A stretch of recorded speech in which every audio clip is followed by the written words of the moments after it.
ವೀಕ್ಷಕರೇ, ಸ್ಟಾರ್ 74 ನ್ಯೂಸ್ಗೆ ಸ್ವಾಗತ. ನಾನು ಎಂ ಮಗಳಗಟ್ಟಿ. ಧಾರವಾಡ ನಗರದಲ್ಲಿ ಬಾಂಬ್ ಬೆದರಿಕೆ. ಧಾರವಾಡ ಜಿಲ್ಲಾ ನ್ಯಾಯಾಲಯಕ್ಕೆ ಬಾಂಬ್ ಬೆದರಿಕೆ ಇಮೇಲ್ ತಪಾಸಣೆ. ಧಾರವಾಡ ಜಿಲ್ಲಾ ಬಾಂಬ್ ಬೆದರಿಕೆ ಇಮೇಲ್ ಬಂದಿದ್ದು ನ್ಯಾಯಾಲಯದ ಸಿಬ್ಬಂದಿಯನ್ನು ಪೊಲೀಸರು ಹೊರ ಹಾಕಿಸಿದ್ದಾರೆ. ಈ ಹಿಂದೆಯೂ ಜಿಲ್ಲಾ ನ್ಯಾಯಾಲಯಕ್ಕೆ ಬಾಂಬ್ ಬೆದರಿಕೆ ಇಮೇಲ್ ಬಂದಿತ್ತು.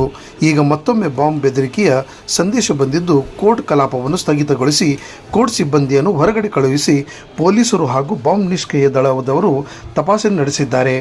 ಕರುಣಾನಿಧಿ .kundi@underworld ಹೆಸರಿನ ಇಮೇಲ್ನಿಂದ ಈ ಮೇಲ್ ಬಂದಿದೆ.